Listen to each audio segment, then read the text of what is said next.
Future Proof is sponsored by Equipping Young Adults for Life, inspiring student resilience, championing hope.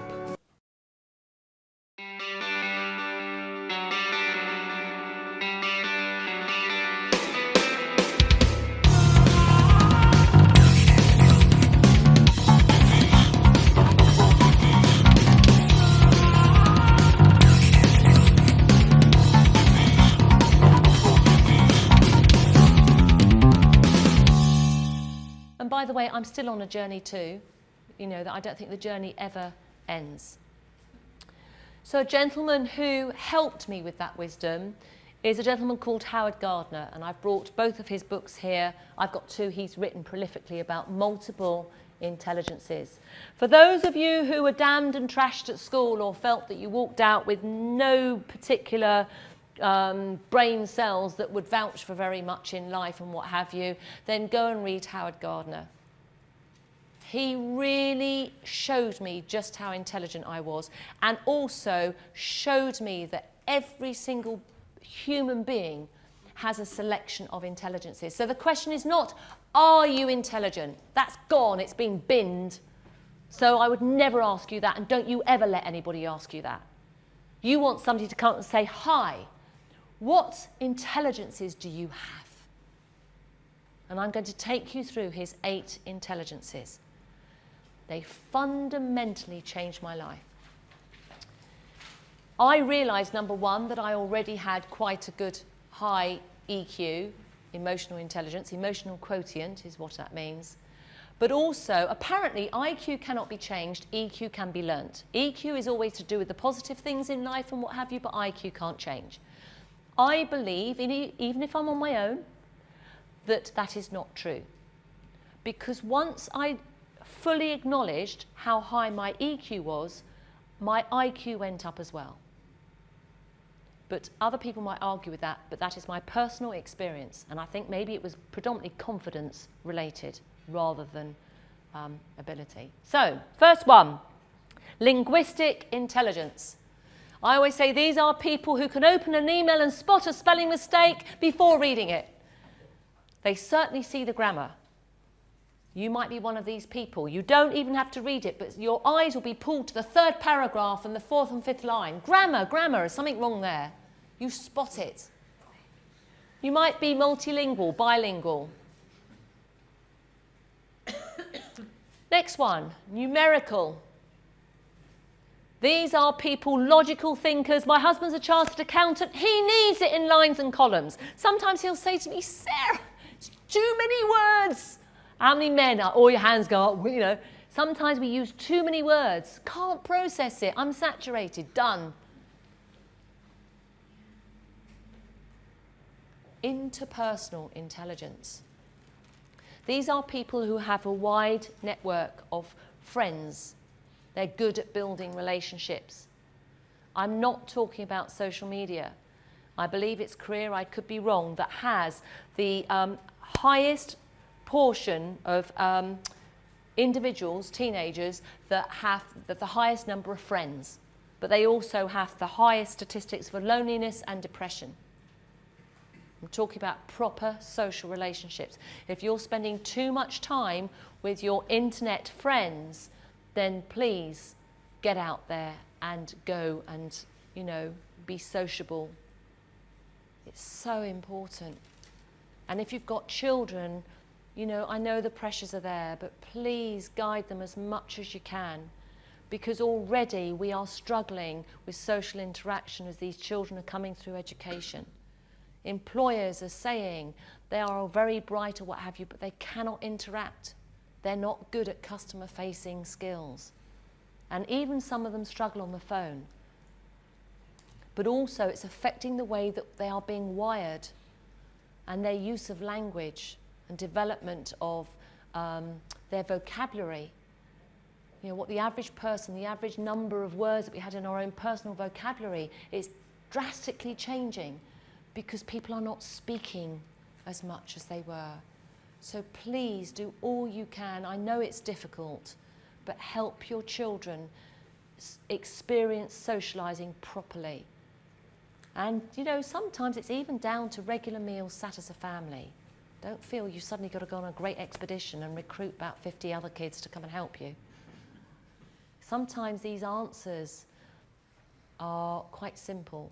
Tony Robbins talks about don't solve a problem with a problem kind of thing. Don't bring another problem to, think through, maybe scenario plan forward, do something different and solve a problem with a proper solution. Intrapersonal. That's how self-smart you are. How good are you at saying, I'm really sorry I got it wrong, what can I do to put it right? Or how good are you at saying, I'm really sorry, you don't agree with me, but I stand by every word I say. How self-smart are you, really? And somebody spoke to me in the break, and it's quite poignant, where they were saying, with the diagnostic that I read through, by the way, before the first half, that is available online. So do go to talks to, yeah, thank you. And because it's a proper electronic one, so you'll get shadings, you can go in and see which questions relate to what, there's a bar chart, there's loads of stuff there. So go and have a look. But about how self-smart you are, somebody said, what about getting somebody else to do it? And I'll often do that in a business. If somebody gives me loads of 9s and 10s on a diagnostic, and I've got loads of diagnostics, then sometimes I say, okay, fine, now mark it from somebody that loves you, their perspective, or from your boss. Or even better, give it to them and say, actually, could you now mark me on this? Because some of us will do ourselves down, but there are others of us that actually have inflated egos and we don't realise it. So it can be quite a good leveller, if you like. Kinesthetic. Yes. Oh, kinesthetic, sorry, kinesthetic. So if you look at the football pitch to a squash match or what have you, sometimes these people may not have high intelligence in linguistic or numerical skills or what have you, but they're very kinesthetic. They're very, very good on the pitch. They can anticipate. They are good team players. They're maybe adept with their hands and what have you. They're good with movement, with anticipation. Aesthetics. It's musical and cultural. Aesthetics, AES. This is where people will have perhaps a musical talent. But also it's tied up with the culture too. I love the idea of music and lilts and rhythms and, there's a lot of energy, and I believe we're all connected, aren't we? And these people will also maybe be concerned about the cultural impact of decision making or whatever. Moral intelligence. I openly talk about how I stole an apple.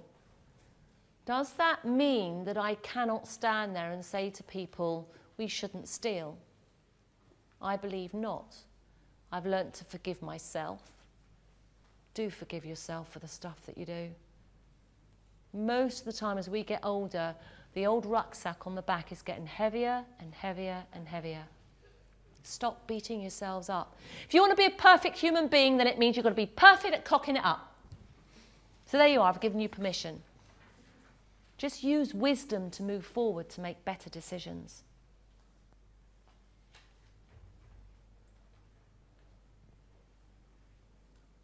Moral is where we look at our moral bar. It's not about being holier than thou.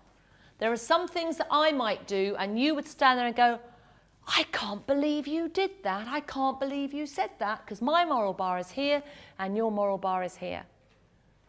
And yet another day I'll see you and it will be the other way around. I will look at you and say, I can't believe what you've done. I wouldn't do it or say it. So moral intelligence is about how much pushing does it take on your moral bar before you break your own moral code. If people break their own moral code, they can often demonstrate inappropriate behaviour. They either hit mute and suddenly go quiet, go, what's that about? Or they can become angry, and they're actually angry with themselves. And the last one is spiritual intelligence. We're all human beings with a heart and a soul. And most of you are very, very good at showing the world what you want the world to see, because you've got all your protection in. My son was brilliant at it. What I did was I slowly took away some of these areas of protection. And I say to people, did it make me more vulnerable? Yes. Did it make me a sitting duck? Then yes. But does it make me feel happier and more fulfilled? Yes.